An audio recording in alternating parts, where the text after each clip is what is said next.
वंदे मातरम बच्चों। तो आज हम देखेंगे कक्षा 7वीं विषय गणित, और गणित विषय में हम देखेंगे त्रिभुजों की रचना की त्रिभुज की रचना कैसे की जा सकती है। और उसमें से आज हम क्या देखेंगे, आज हम देखेंगे त्रिभुज की तीनों भुजाओं की लंबाई दी गई हो तो त्रिभुज की रचना करना। मतलब किसी भी त्रिभुज की, मान लीजिए आपको तीनों भुजाओं की लंबाई दी गई है तो उस त्रिभुज की रचना कैसे करना है। ओके, तो चलिए एक उदाहरण के तौर पर आज हम एक चीज ले लेंगे।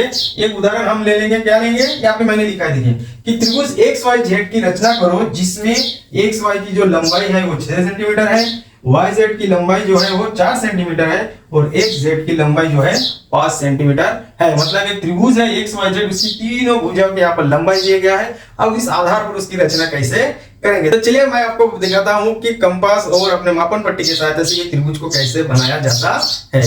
तो बच्चों, जैसे कि आप लोगों ने देख लिया कि यहाँ पर मैंने त्रिभुज की सभी भुजाओं की जो है लंबाई उसको हमने लिख लिए है। अब इसको बनाने के पहले क्या करना है, तो बच्चों आप लोगों को पता होगा कि कोई भी इमारत जब उसकी रचना सर्वप्रथम शुरू की जाती है तो सबसे पहले कागज पर उसकी प्रतिकृति बनाया जाता है, फिर उसी आधार पर जो है इमारत का निर्माण होता है कि वो इमारत बनाने में आसानी होती है। उसी प्रकार सबसे पहले इस आकृति को बनाने से पहले हम लोग क्या करेंगे, एक कच्ची आकृति बना लेंगे। कोई भी उसको माप की जरूरत नहीं, कुछ भी नहीं है, एक सिंपल सा हम लोग क्या करेंगे, कच्चा आकृति यहाँ पर बना लेंगे। इसमें हमने कोई माप नहीं लिया, कुछ भी नहीं लिया, एक आकृति हमने बना लिया। अब आपको क्या करना है, सबसे पहले इसकी जो सबसे लंबी भुजा है उसको नीचे लेना है। ठीक है, तो सबसे लंबी भुजा कौन है, 6 सेंटीमीटर वाला, मतलब एक्स वाई, मतलब इसे हम लेंगे एक्स वाई। तो एक्स वाई जो है ये अपना हो गया 6 सेंटीमीटर। अब ये यहाँ पे हमारा आ गया कौन, जेड। अब हमको क्या करना है, एक्स जेड कितना है, ये होगा अपना 5 सेंटीमीटर, और उसी प्रकार जो है अपना वाई जेड ये कितना होगा, 4 सेंटीमीटर। तो बच्चों ये जो है हमने कच्ची आकृति बना लिया है।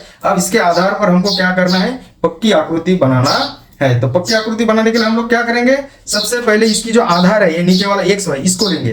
अब आधार कितना है, 6 सेंटीमीटर। तो अपने पास जो मापन पट्टी है, मापन पट्टी में सबसे पहले हम लोग यहाँ पर 6 सेंटीमीटर का ये रेखा खींच लेंगे। यहाँ पे ये हो गया 6 सेंटीमीटर। ओके, अब इसको हम नाम दे देंगे कि एक्स वाई, ये कितना है, 6 सेंटीमीटर।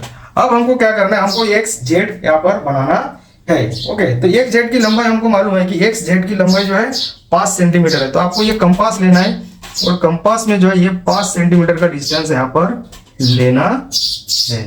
ओके, ये मैंने 5 सेंटीमीटर का डिस्टेंस ले लिया है। अब इसको क्या करना है, ये जो कंपास है, कंपास की जो नोक है, इस नोक को जो है बिंदु एक्स पर रखना है। ठीक है, बिंदु एक्स पर रखकर जो है एक चाप खींच देना है। उसी प्रकार जैसे वाई जेड 4 सेंटीमीटर है तो फिर हम क्या करेंगे, फिर से यहाँ पर 4 सेंटीमीटर का डिस्टेंस लेंगे।